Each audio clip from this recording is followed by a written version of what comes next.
Hi, thanks for joining us today on this episode of Share Your Spark. Today we have Carol Moore, who is an English professor at Suffolk Community College and has also taught at Farmingdale College. She believes that writing is a powerful tool to record our personal stories to share in our collective humanity, and that now is a poignant time for just that. So thanks for being here, Carol. I'm excited to experience what you have to offer. It is really a poignant time to kind of dive deep and see how we're feeling. There's so much going on in this really poignant, unprecedented time. So thanks for being here and sharing your expertise with us. And I love that you're doing this. It's a fabulous idea. It's made me think a lot about all the possibilities that spring up when we're limited. Sometimes all the stimulus that we are deprived of is a good thing. You know, you come up with really fabulous ideas that way. So thank you. I'll share just a little bit about myself and to fill in what Kristen just shared with you guys. I actually, at very later point in life, started to teach seniors and juniors at high school, Connecticut High School here on the island.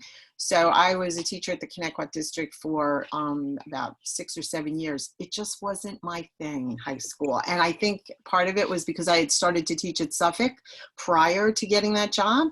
And I love teaching college. As you can imagine, right? It's a whole different experience. So I've been associated with Suffolk community for since 93. So in one way or the other, I've been adjuncting there and teaching writing and literature. And as Kristen told you, I'm currently at both schools. That campus, I'm a writing tutor. So at Suffolk Community, you come into the Writing Center. You get one-on-one help, as most colleges have that service. And I look at your paper or whatever you're working on, and then we talk about what your needs are, what it is you'd like to work on. And it's actually my favorite thing to do because it is devoid of class management. You just have this one-on-one. You can concentrate on one student's paper. So there, I'm really immersed in the writing. And at Farmingdale, I teach literature and writing classes. And both of those are loves of mine. I think it's a natural kind of evolution that readers become writers.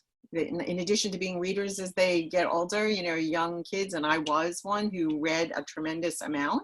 You pick up language just kind of by osmosis, by the fact that you're reading so much. So anyway, that's kind of how I got into this field. But I've come over the years doing workshops similar to this to realize how much people are actually starved, might be too strong a word, but really yearning to have their voices be heard. Writing is just one of many ways for that to happen, and to have an audience, you know, not only to express, but to have someone hear you.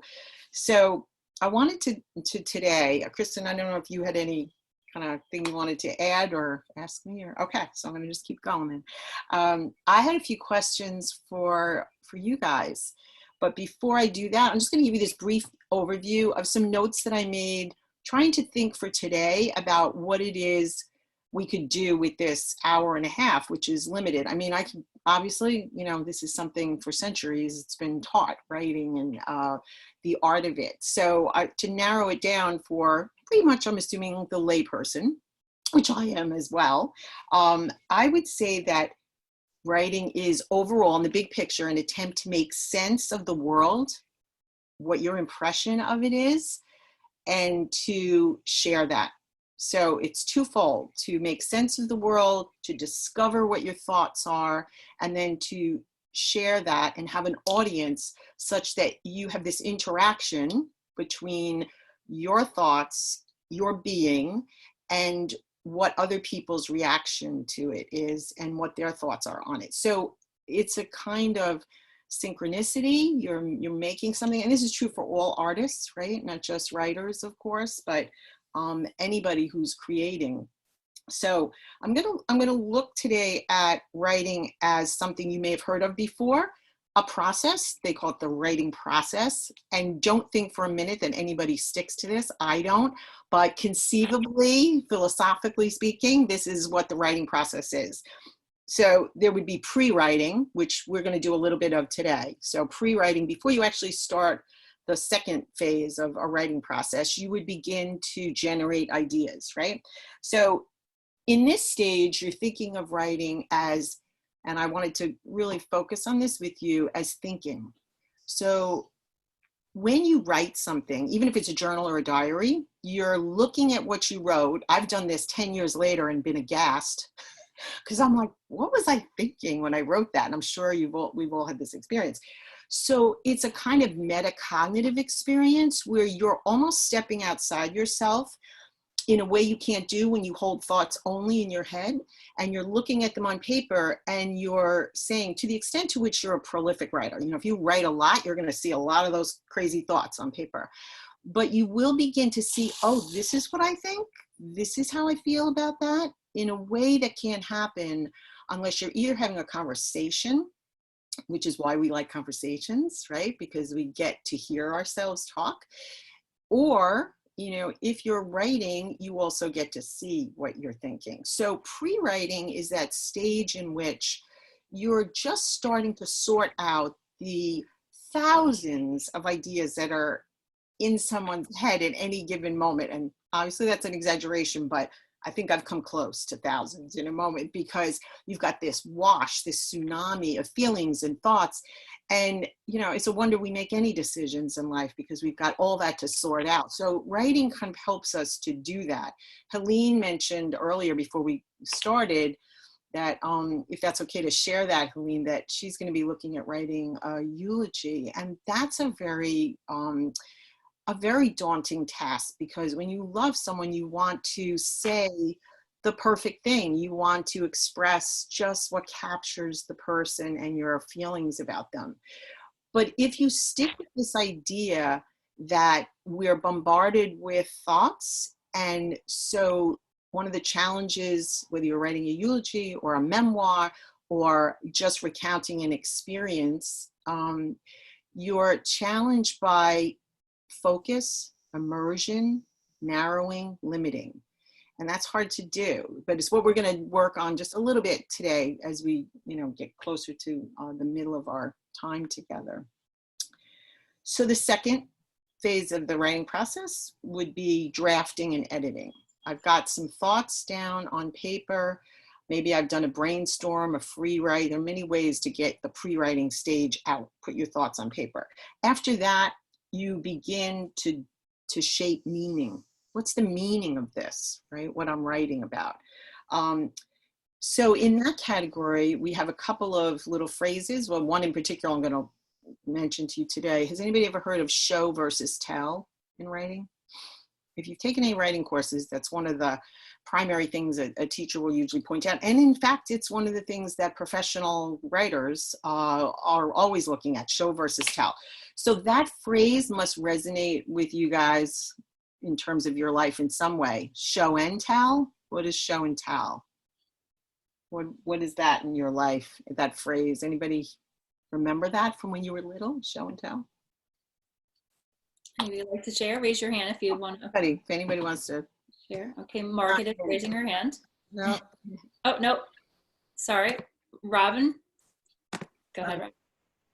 Sure. Well, show and tell is where you bring something out and you show it to everybody and then you tell them what it is.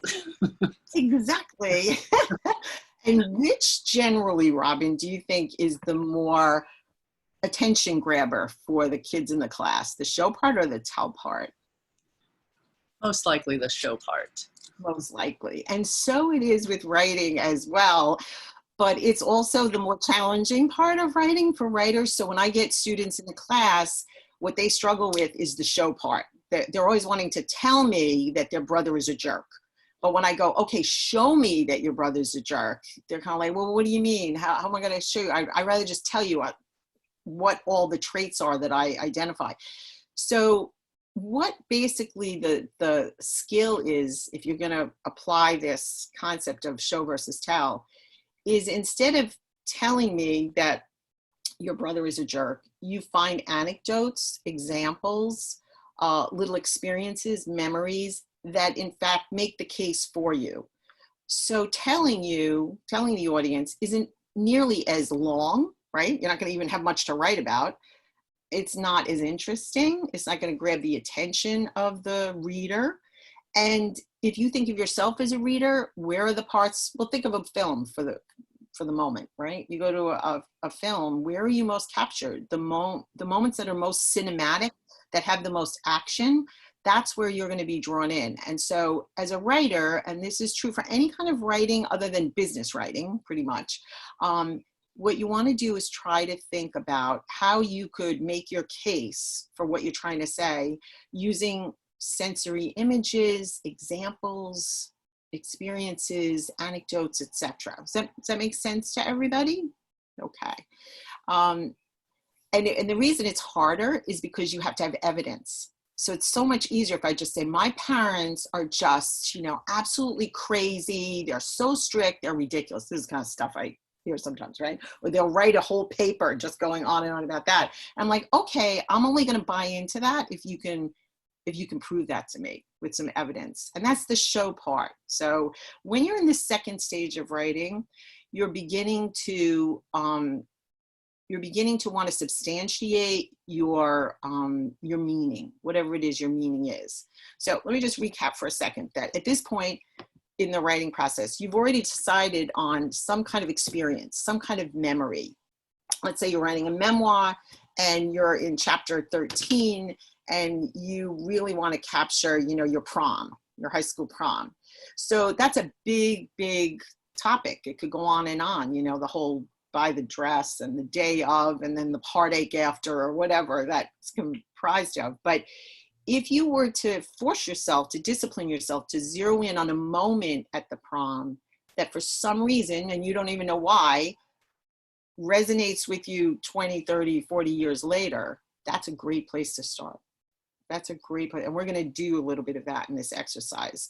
And by that, I mean, your memory has a kind of an intelligence that, your intellect isn't even associated with. And it has to do with feelings. So, I've read and kind of studied some of this, that when we remember something, generally it's associated with a feeling. This is a psychological area, right?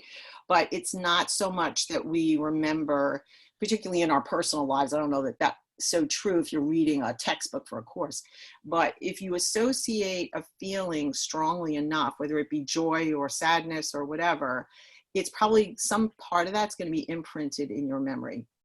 So if you can get back to that in the course of your pre-writing, through the act of writing several drafts of your memoir and the chapter about the prom, you could potentially come back to finding out, here's the discovery part of writing, discovering, what it was that was such a strong feeling or impression in you at the time that caused you to remember this all these years later. I'll just, as a brief aside, I'll just say that I've been so affirmed in a thought that I've had on my own for many years when I teach students and ask them to tell me what their happiest memory of childhood was. And I've never had someone say Disney World or, the moment my father handed me the keys to my new car. It's always something like, when my dad took me fishing and we threw 2 of the fish back, and then we went home and we went to the fish store and bought one and told my mom that it was, something we caught. It's always something small and seemingly insignificant. And I'm sure you understand that. And you've had those kinds of, revelations yourself in your own life. But young people that I'm teaching in their 20s, they're always like, yeah, why do I remember that? Why aren't I remembering the trip to Aruba, more vividly? And they might remember the trip to Aruba. They just might remember a small moment in time when they were touched by something, Okay, so to continue, the third and final, and I'm really shortening these stages of the writing process for the sake of our discussion here, but that would be your final stage where you have your meaning, you have your purpose, you know what you're writing about, you've drafted it. Now your insight comes. Now you can really step back and look at what you wrote and ask, well, what is it I'm saying here? And at this point, we call that at least in the classroom, we call it publishing. I do. I'm like, are you ready to publish your work? No, not yet. You have some things still to do. Publishing just means, if you're Stephen King, it means you get the editors at McGraw-Hill to help you out. And then you put it out to the world and make lots of money, But if you are the student in the classroom, the publishing just means, well, the teacher's going to see it probably, or maybe your peers if we're doing peer review. So at this point, you want other eyes to see your work. And I would strongly urge you to, if you're going to pursue writing in any way, just for the pleasure of it, to get someone else, get in a writing group, get your uncle or your sister or someone to read your writing and ask them questions about it. First and foremost, did you understand it? Is it confusing? Are there places where, I left things out, there are gaps? Because much like looking at our own lives, we think we see it so clearly, but really other people have a totally different perception of what we're doing in our life. And so too with writing, we think we've said what we wanted to say. And of course, why wouldn't we? We wrote it, we know what it means, right? But it's really wise in any kind of art, really, but writing, I think in particular, to always seek out someone else to read your drafts so that you can get some feedback. Okay, so this is also the point where structural changes, organizational changes, mechanical, those fine-tuning things that everybody hates, including me, grammar and punctuation and all that, get taken care of. So you can see the span, right, of these stages goes from, I don't know what I want to write about, right, that blank slate thing, but I'm going to start to write something. Maybe I'll just write off the top of my head, to the point where you choose one of those many thoughts in your head that you've been writing about, you circle it, you immerse yourself in it, you start to tell the story of it, to the final stage where you've now decided you know what it means, you know what you want to achieve with this writing, and it's ready for publication after you've had some other eyes take a look at it. So novelists, painters, photographers, sculptors create in order to offer a window into a single lens of experience. So when Helene, for instance, perhaps speaks at her sister's wake or funeral and shares the eulogy that she writes, that's Helene's take on it. And that's what it should be. It shouldn't try to take in anybody else's connection with her dear sister. It would just be hers. And that is what we all look for, I think, when we read. Can I be a voyeur on someone's experience? Can I look in on something I wouldn't have known about had they not written? When we do that for each other, I think, as human beings, particularly, and now I'm going to bring us to the pandemic and what we're in right now, we've been privy to some pretty intimate moments in the lives of a myriad of people in the world, both through this social unrest that we've been experiencing and all of these medical situations. But it's no wonder that Kristen used the word poignant, because that really is where we are. We're in a poignant moment right now in so many ways. But going back to our personal lives, you want that kind of personal take. It's what we're all looking for. So that's just by way of saying, don't think you have to bring everything into what you're writing. In fact, there's another saying, less is more in writing, and it's true. You want to focus on brevity, soul of wit, as Alexander Pope said, and harder to do than going on and on and on. That is easy. I do it myself when I'm talking half the time. Like I'm going, Carol, no, get to the point, say it briefly, succinctly, and it's much more attractive. You'll hold your reader's attention much better if you can do that. But that confuses my students. And then they go, you told us to use details. You said to get, bring in the 5 senses and give every little detail about a moment. I'm like, yeah, well, that is important, but that's different than going on and saying something with 20 words when you could have said it with 5. Right? Like I said, there's a lot to this, right? So to finish my little blurb here, so that single lens of experience, that's the one of the artist. Whether you're Rodin's doing the thinker, right? That's his take on the thinker and what he perceives a person's body to look like when they're in a thinking mode, but no one else's, right? So it is something when you go to MoMA, if you go into the city or go to the Met and you look at paintings, if you start to look at them as, wow, this person is trying to, from the cage of entrapment of our individuality, trying to speak out to the rest of us and say, this is what I'm feeling. I think that's a lot of what Van Gogh's paintings are about. They are so fraught with emotion. If you really just sit there, take some time and sit in front of one painting is a really good thing to do in a museum, actually, as opposed to just trying to see so much at one time. So to finish, if they're good at it, the writer in this case, they'll make us by turns uncomfortable, exhilarated, inspired, confused, disturbed, hopeful, etc. You want some kind of reaction from your reader, and that takes some risk sometimes. So select one experience, immerse in that experience, analyze that experience, which memory stands out the most, you might want to ask yourself, and we're going to get to this little exercise in a minute, but I wanted to just quickly, I don't know where we are with time, Kristen, but 1:30, we're good. Okay, so I had a few questions for you guys. I'm going to just throw them out and then I'll get back to one individually. So do you write for pleasure? Do any of you write for pleasure? And if you do, like, why? Why do you do that? Have you written anything you'd like to work on? Is there something you have tucked away or you're working on now? What writers do you like to read? What genre? I like nonfiction a lot. I probably focus on that a lot. But it could be novels, poetry. And when you read for pleasure, how would you describe the experience? And we may not get to all these questions, but how about we start with the first one? Does anybody write for pleasure? Anybody want to share that? I see June raising her hand. Was that for this question? No. No, I write a little bit, but I'm on a book right now, so that's why I'm here today. Sort of.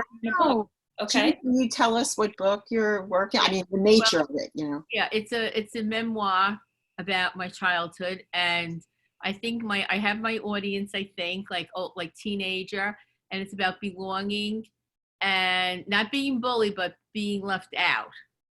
And I have a lot of experiences like that growing up. So I don't feel secure as a writer. And I was a teacher for many years, teaching a lot of the things about the writings process. And I'm like, I always hated it. I always was like, not me. But now I'm retired. I have the time and I start writing. My cousin said, well, just start writing. And I'm like, so some of the things that you spoke about already helped a little bit organize my brain. So again, what to pick and choose and what would make the most impact on a teenager who feels like I have nobody or I'm left out type of thing. Yeah, wow. I have the title and everything. What's your title? Can you tell us? Yeah. The Steps on Poplar Street. Oh, and I'll tell you why, because it was my uncle's house on Poplar Street. He had 9 children. I was always there. I was the 10th. And when everybody would get in trouble, every other kid would be on a step. But he never put me on the damn step because I wasn't his. And I would be sitting on the couch looking, wanting to be on a step. Wow. Oh, so you have the bones for this story. Oh, yeah, like a long time. Yeah. And I've talked to my cousins about it, and they think, you wanted to be on the step with us? Are you crazy? And I go, yeah, I wanted to be on the step.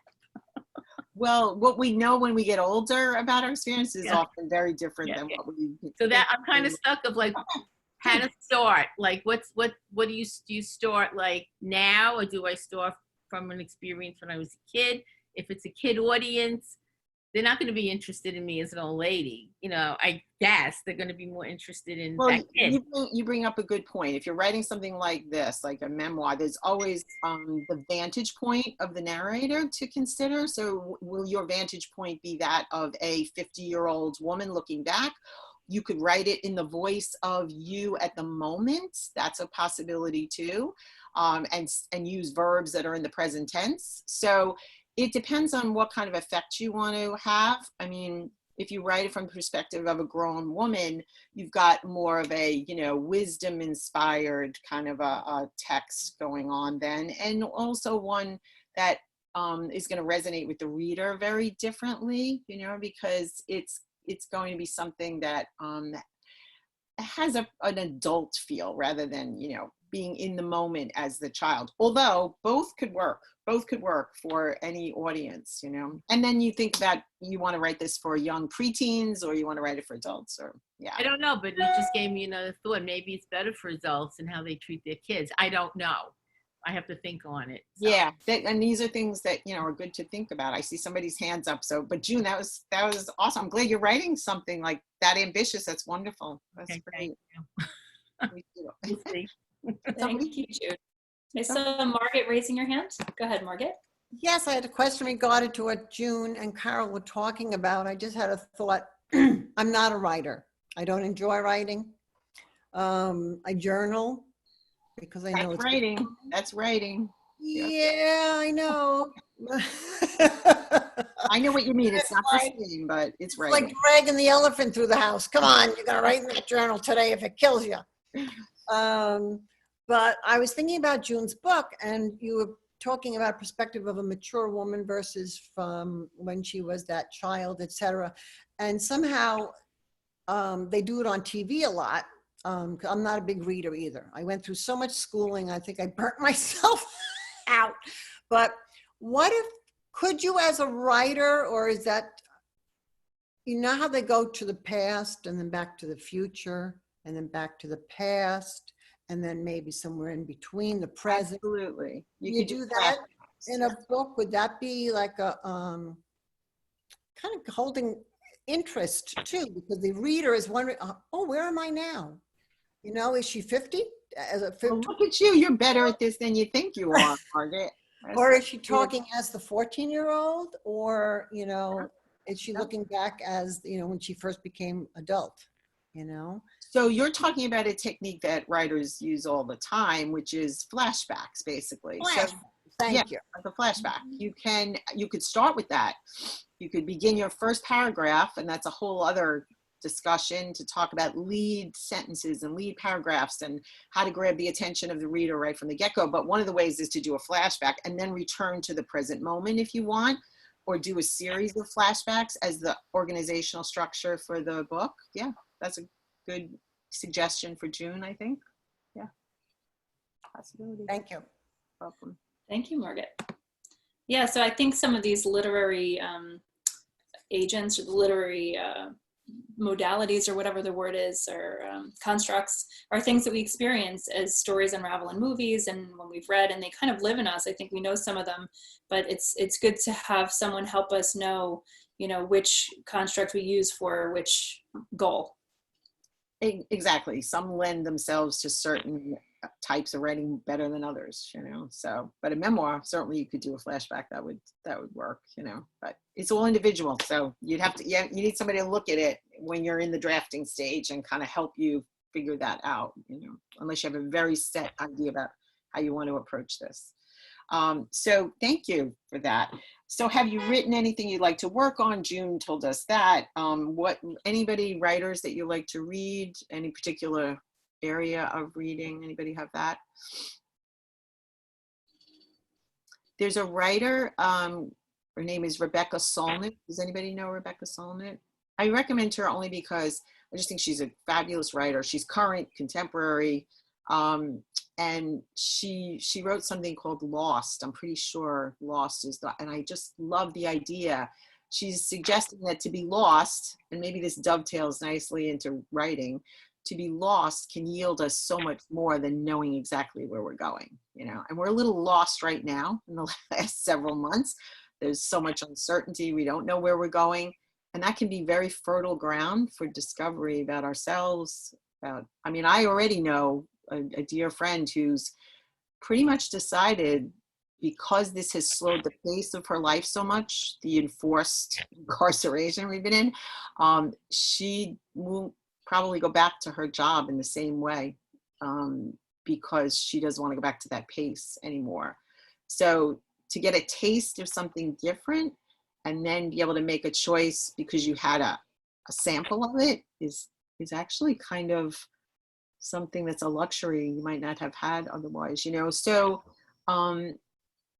anyway, Solnit, Lost, good book. And since we're on writers here, This is Annie Dillard's An American Childhood. June, you might want to pick this up on Amazon or something. It's typically what is recommended often for budding writers to look at, because she's such a master of detail. So she's talking about her childhood, and you're just right there in the moment. She's got this series of little kind of vignettes about her childhood, and it is really used as a model often for writers. Go to Annie Dillard, look at American Childhood, and just read a chapter even, and ask yourself, what is she doing here?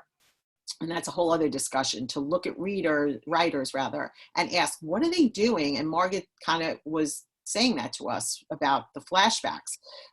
That's a technique. So writers have a lot of that, just as any artist does, in their pocket. Anyway, Annie Dillard, if anybody's interested in that. When you read for pleasure, describe the experience. I thought of that only because I've gotten back to reading. That's one of the things that's happened to me in this downtime that we've had. And I really was away from it for years, believe it or not. I mean, I read what I had to read to teach classes, but often it was things that I already knew. But I've just had the time to sit down and immerse myself. And that's been such a real gift to be able to do that, which leads me to, anybody have anything of those questions that they wanted to share, or anybody else have anything that they have to write coming up? Audrey? Go ahead, Audrey. Hi there. Hi. Nice You look to so see you. familiar. I feel like I had you as a teacher at Suffolk Community College back in the 70s. Maybe 77 to 79. Did you teach creative writing? I wasn't there till the 90s, so Oh, sorry. remind me of a creative writing teacher I had. Well, that's great that you took that course. That's wonderful. So I had shared before, I had poetry, a poetry book that I found from years ago. And a lot of them I'm just leaving the way it is, because that's was my thoughts at that age. But there are some that I just don't even want to show people, because I just want to rework them. Certain things in there I don't feel anymore. Certain, it's like, I don't want to put that out to people. So I'm just reworking some poems. That's about all I'm working on. I like spiritual books and nonfiction books. So, but I don't know how much to rework it. I guess I'll know when it's right. Well, but the first thought that came to my head when you were saying you wrote these poems like years ago, right? And they're not quite finished, or they don't fit the way you feel now. Right. One thing you can do is write a response to that poem. Like write a poem in the now, and a response to that poem, however that comes out. In other words, how do you feel about those things now? So leave that poem the way it is, because it fit that time period, and now write something different that's a kind of speaking to that poem, almost like a dialogue between the two poems. That's a possibility. Okay. And have them together, have them kind of speak to each other a little bit.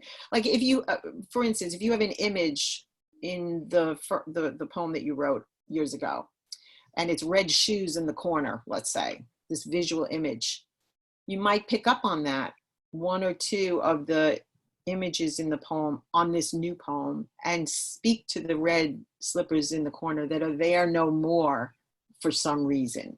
So you can have that kind of dance between the two if you pick a few threads from the old poem and use it in the new one. So think about that. That's possible. Okay. Very good. Thank you. You're welcome. Thank you, Audrey. Next is Mary Elizabeth, but I just wanted to piggyback on that first. When I was in college, my undergrad was in theater performance. And as my thesis, I did a one-woman show, because it was this moment of me kind of coming into my own and, wanting to share what I had learned and just kind of mark that period of my life in this performance. And so I worked with a friend of mine who I asked to direct me, and found a bunch of monologues that I felt it was about the different faces of women. the different voices of women in different phases of their life and different relationships with people. And I found a bunch of monologues I really liked. I put them in an order that felt right. And then I kind of felt like there was these two holes in the lineup.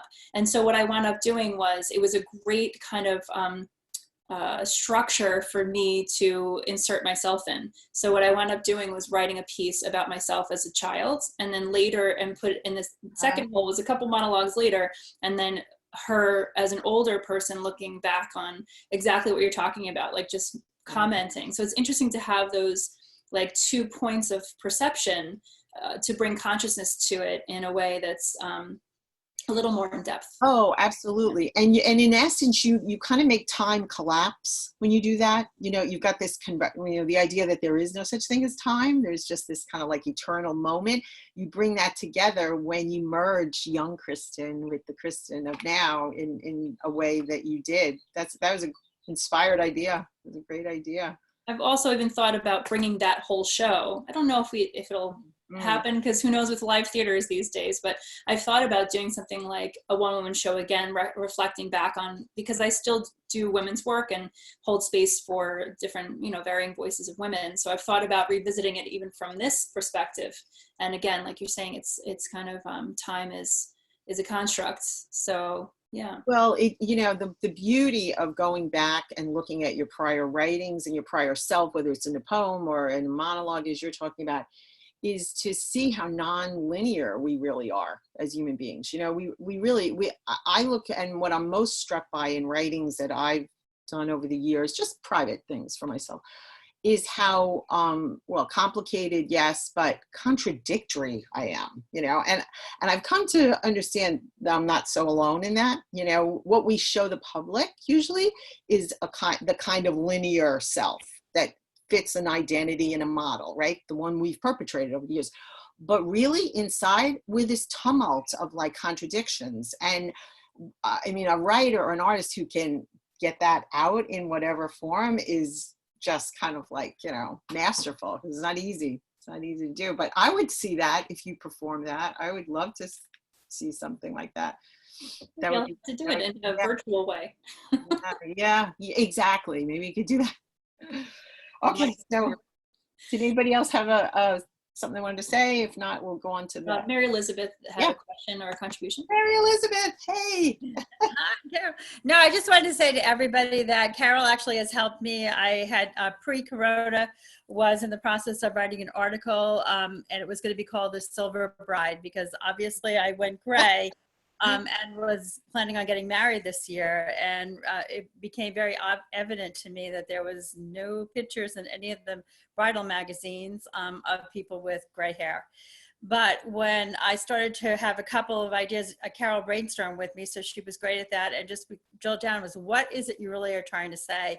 And I think what was coming up for me, bubbling up, was, why are we not comfortable as women to gray naturally and embrace the process, as opposed to, almost reject it. So it was the year of the women, and of course now the focus is no longer on that at presently, but I will go back to it. But Carol's a very, very good teacher. This is what you really should go back to now, because I'm thinking how much you could write about your feelings regarding the postponement of that whole thing too. That might be another whole thing to write about, but your take on it. But I think that's just such a great idea, and it hasn't been done. So we'll work on that. Yeah, we'll definitely go to that. So I'm sure that all of us have had, many, many different thoughts in the last few months in the situation that we've been in. I know I certainly have, and plenty of time to reflect on those thoughts in a way that we don't usually have. So the little exercise I'm going to do with all of you now, if everybody has paper and pen, it has to do with the subject matter of these last 3 months of the pandemic, and all that has meant for our lives and the change in our lives. This is very freewheeling, very informal, obviously, so just don't feel like, this is a teacher thing and you have to subscribe to any kind of format here. I'm just giving you a suggestion, but this is very open-ended. So what I'm basically going to do is have kind of 4 different directives here. And the first one is this. So this is a free write. I don't know if anybody's done a free write, but you've heard me, I think I spoke of that earlier. A free write is the most common way, certainly the one I use in the classroom, to get students to go from here to paper, you know, to put their thoughts down. And because it has the word free in it, you know, it's exactly what that suggests, which means you don't have to worry about, oh, did I say something stupid? This doesn't make sense. I didn't put a period here, or I'm spelling wrong. So the purpose of it really is almost physical, that your hand doesn't stop writing. So if you're using a computer, I actually think it's much better to do it by hand. There's a kind of kinesthetic connection that our bodies have with the pen and the paper and the thoughts.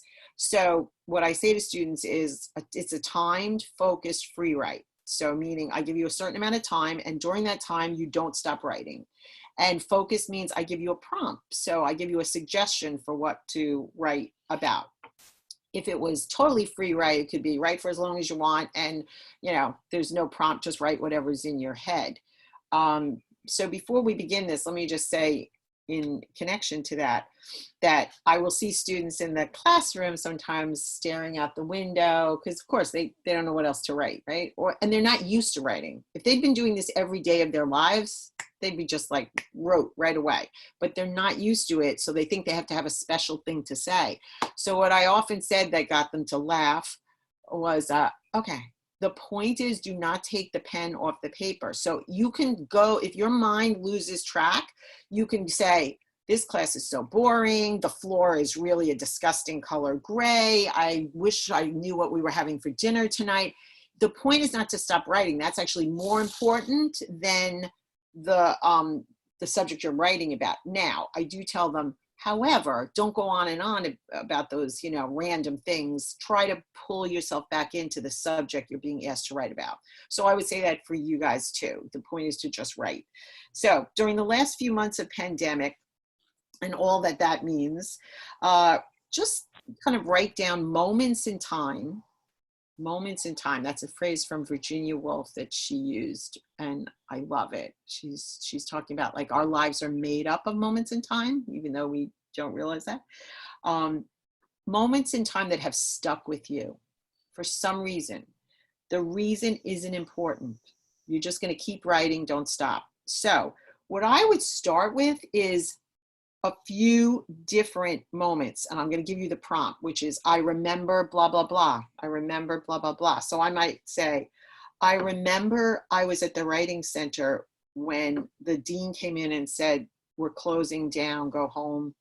We're not going to, and I was so shocked or something. Like, your feelings aren't important.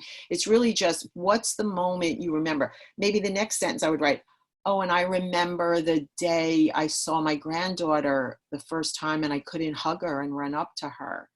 And then I would just keep going. Now I could stop and keep writing about, I remember one thing, maybe that caught my attention. I'm like, hey, I want to write more about seeing my granddaughter and not being able to hug her. Or I could go on to something else. That's your choice. But we're going to take 3 minutes, which isn't long until you start writing. Then it feels long. And in those 3 minutes, I'll start you and stop you. And then we'll see after that, okay? But let's just start. So you're thinking about the pandemic, just really all the circumstances we've been in, and it's up to you. Whatever you write about is fine. Okay, so let me make sure I have something to tell the time. And I think, let's see. You want me to run the time, Carol? I can also put on some writing music if you'd like. Oh, look at you. You have writing music. Yeah, that's fabulous. Sure. Okay, so I'm going to put on our timer for 3 minutes. Yep. And when, and begin.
You have 1 minute left.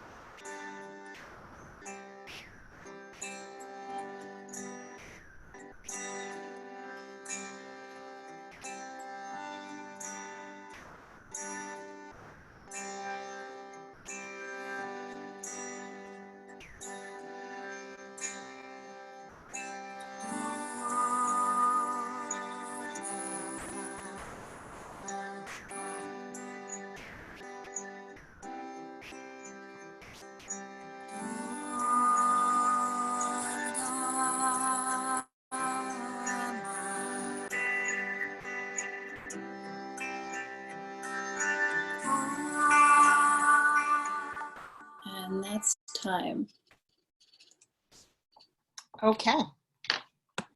So at the end of the focus free write, if you're in the middle of a sentence, just, finish up the sentence. But Okay. So the sound was down because I was trying to fade the music out and come back. So we're back. now we're back. Okay. So to finish, if you're in the middle of a sentence, when the time is up, you could finish that sentence if you want to. That's fine.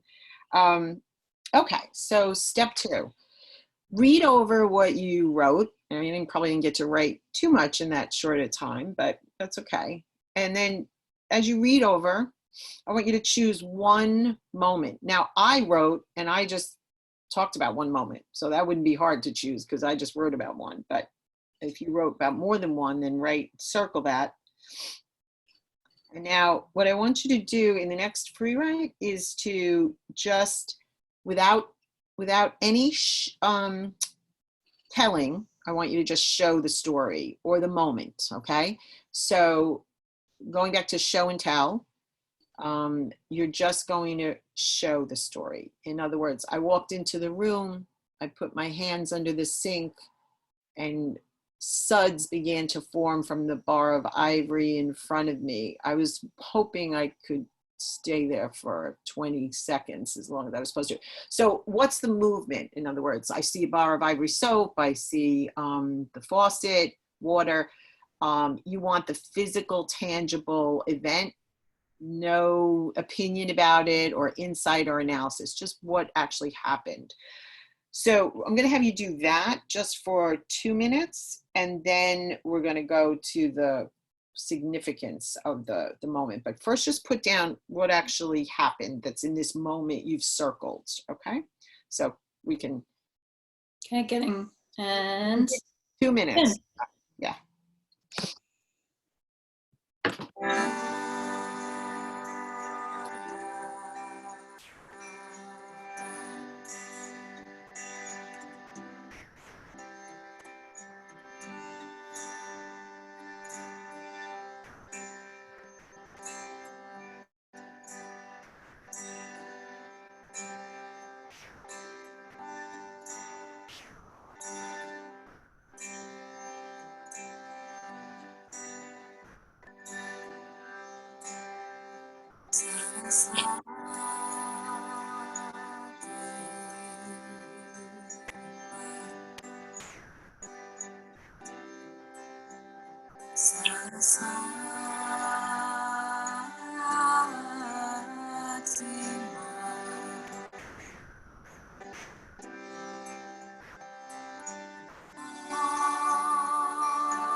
Thirty seconds left.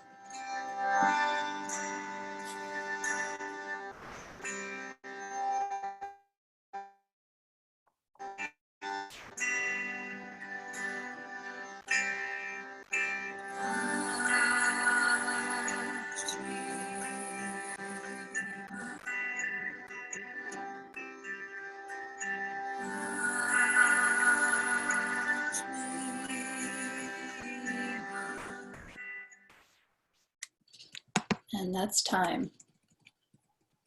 Okay, everybody can hear me? Okay.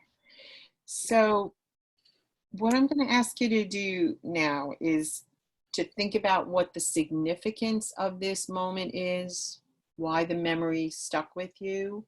And then I'm going to give you this prompt to actually write down, and you can continue to write from this, okay? So I'll read it twice. The reason I remember this is because, or you could say might be. That might be better to say might be because you may not know why. So the reason I remember this might be because, the reason I remember this might be because, what you're going for is the insight into the moment as to its meaning for you. So just, we're going to do 1 minute for that. Okay. And begin.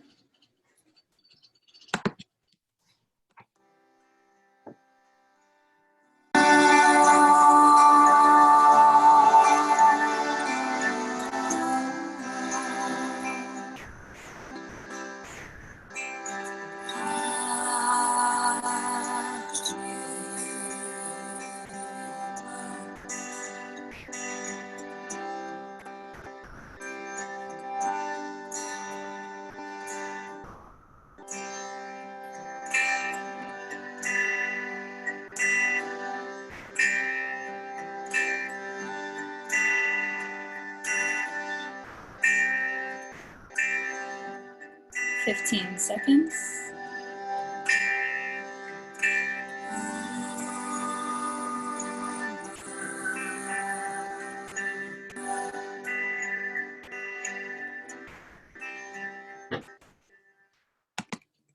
And time. We're back. Okay.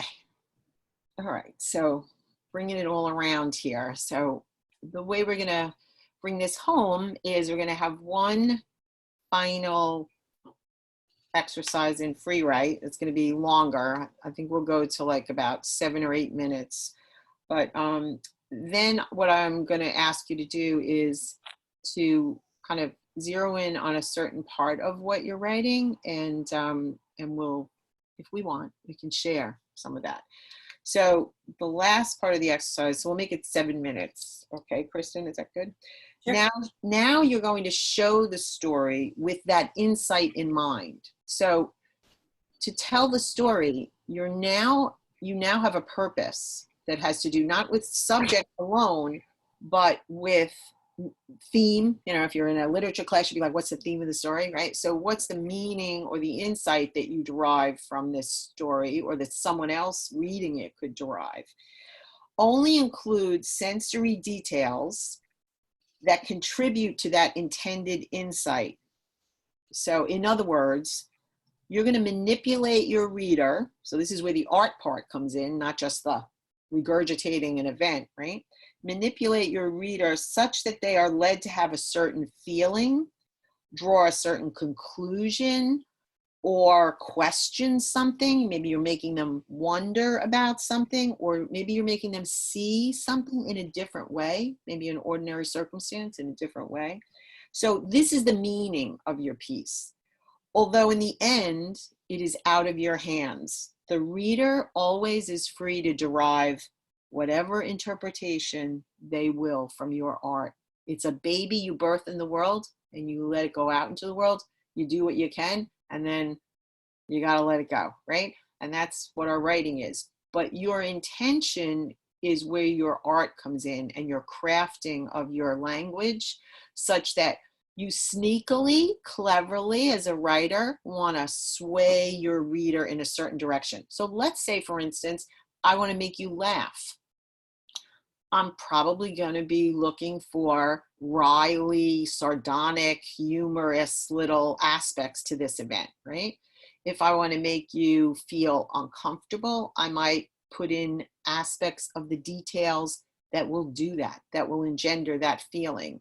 So everybody understands what I'm saying, right? So this is the editing part. So when you're saying, I think June was saying, like, I have so many thoughts, like, what do I put in? Well, now's the time when you can think about how you want to edit out certain details that depend on what's relevant to your insight or your meaning. Okay, so whatever you hope the reader to get from what you're writing, that's the way you are going to sculpt your scene, your moment, your story, right?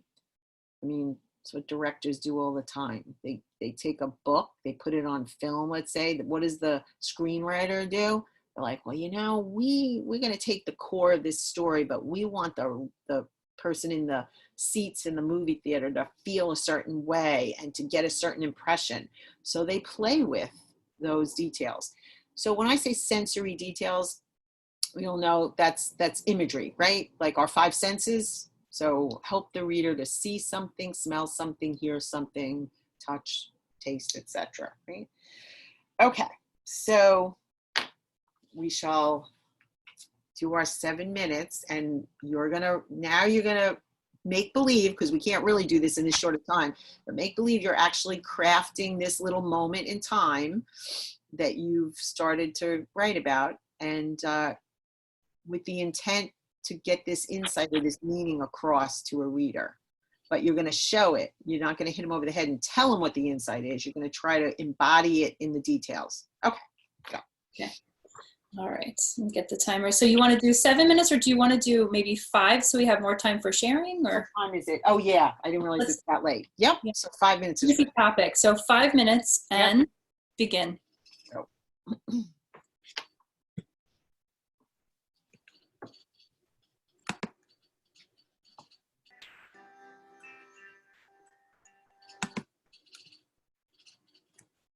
And that's time.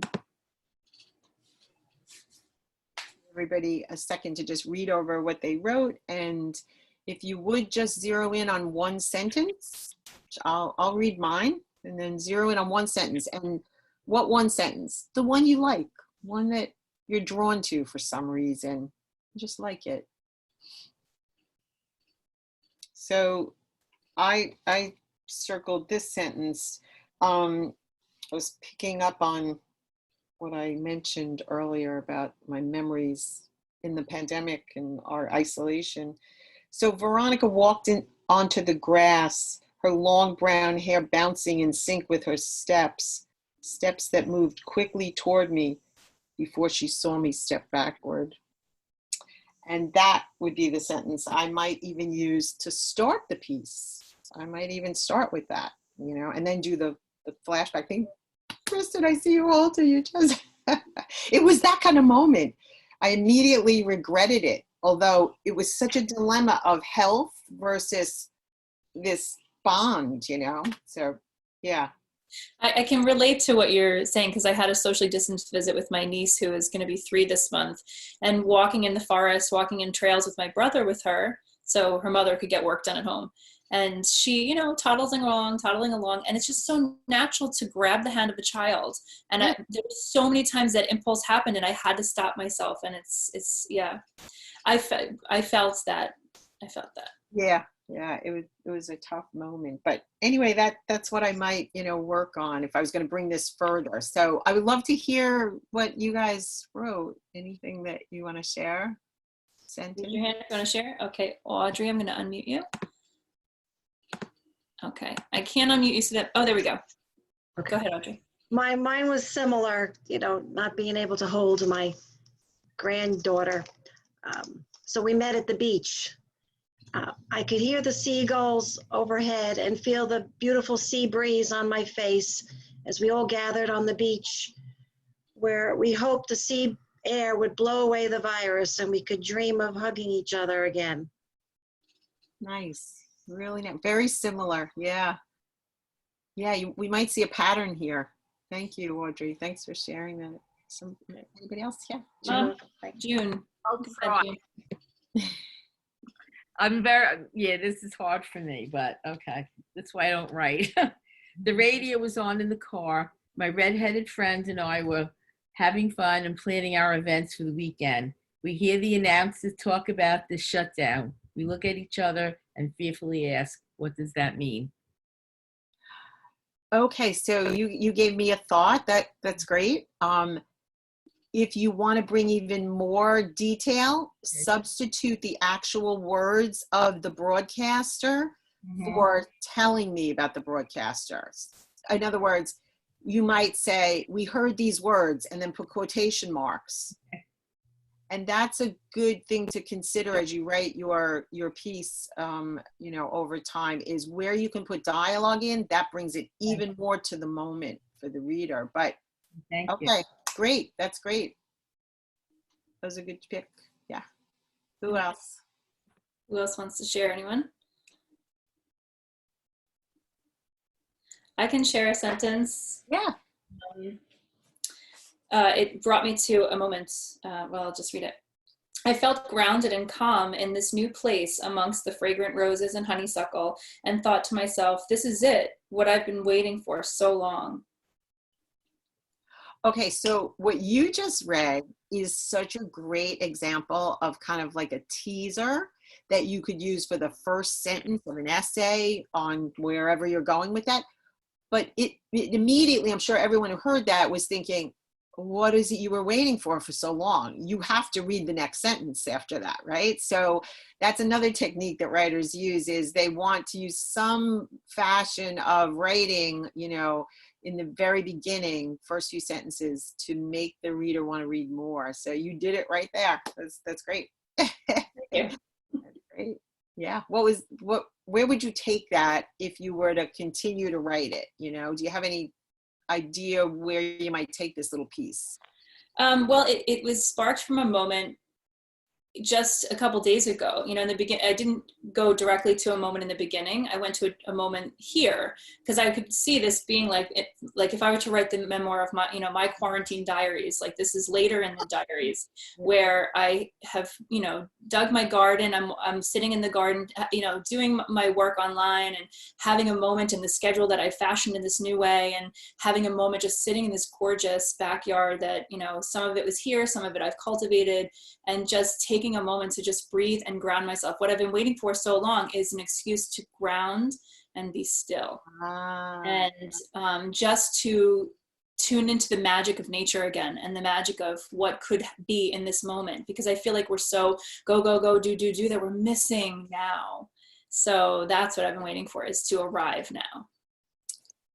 Fabulous. I could see where you could really do something with that, if you were to continue to write about that. I think that's great. You have a lot of, concrete images to work with that would bring that home. So awesome. Thank you. That's great. We have any other volunteers? Margaret is raising her hand.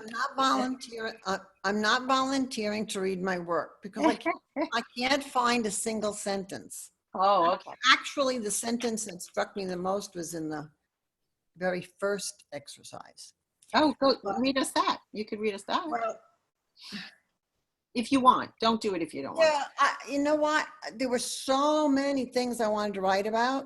Wow. But I don't know. I took this one. I remember being at Dillard's, exchanging my maid of honor outfit and having a fun, laughing time with Bonnie, when suddenly we heard that restaurants would be shutting down completely by 5 p.m. But we went to Culver's anyway for our planned lunch, and to our dismay, it was already closed. And from the car, we could see a big white note on the door, and there were the apologies that as of 1 p.m., they would no longer be serving. Suddenly, it felt so real. That's great. That's really nice. You did a good job of giving details. Yeah, that was the first part. But I wanted to, before the time ended, was that I had an 11th grade English teacher who on more than one occasion wrote on my papers, brevity is the soul of wit. So when you said that earlier, I laughed out loud. I'm glad I was on mute. I just had to share that because, I mean, I'm 63 now. That's a long time ago, and I've never forgotten. Isn't that funny that you remember that? I mean, yeah, that's what I find so fascinating, why we remember certain things, you know, as Yes. opposed to others. Well, thanks for sharing that, Thank Mark. you, Carol. That's fun. It's fun. Thank you. Well, if nobody, does anyone have any questions about anything that we talked about or anything? So if not, I wanted to just kind of add that when you're writing, and Mary Elizabeth, actually, if you were to continue to write that piece on the Silver Bride, for instance, this is something that for me, when I learned it, was a little bit of an eye-opener years ago. So I think I'll share it with you budding writers, especially maybe June, who's going to be writing about her youth, right? So when we go back in time and we are trying to retrieve memories, particularly at a certain age, just saying, me, it gets harder and harder to get the full picture, right? Because you almost have an impressionist painting at a certain point, rather than, with pointillist kind of, sketches of paint that are not so defined. And that's okay, because what I'm about to say is that there is a great deal of fiction in nonfiction, memoir in particular.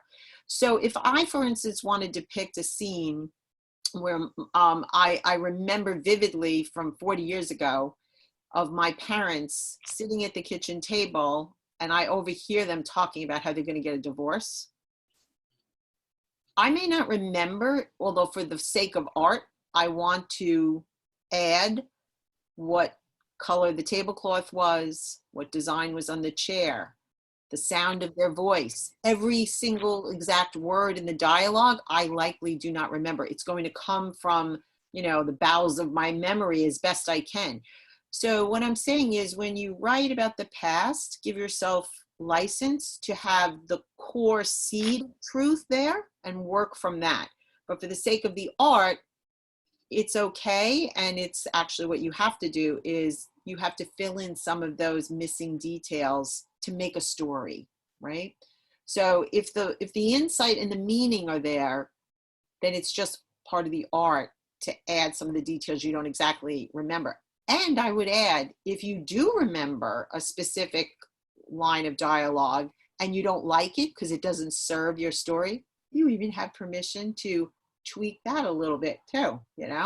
There's no police over your shoulder, the writing police, saying you can't do that. If you go on Oprah, which is not a show anymore, but once upon a time, I remember the guy who wrote some book and he lied about the whole thing about his life. Do you remember that? It was like In a Million Pieces or something. It had something to do with his drug addiction. I just always remember him coming on and apologizing because he basically was a fraud, and that you don't want to do. But as long as you keep true to your story within certain limits, it's actually the right thing to do, to embellish on it with certain details that you make up. So. And also you can have different opinions about how things went. I have 3 brothers and all 4 of us have different versions of how we grew up. So, it's so funny you say that, because that's another phenomenon that in writing classes I've seen before. Actually, this is how I usually teach students, that their opinion matters. Like, let's say they're reading a text, I give them an essay to read, and their job is to analyze what it is they think the writer is saying, right? So they'll often get stuck because they're like, well, my friends in the class are not saying the same thing. I see it this way, but they see it that way. So I'll often ask them about Thanksgiving dinner, and if they could just go back and ask their brothers or uncle, well, how did you think, it was at Thanksgiving dinner? Somebody thought it was fabulous. Somebody thought the food sucked. Somebody thought, that Uncle Harry shouldn't have drank so much. And somebody else thought Uncle Harry's a great guy and he made the whole thing a lot of fun.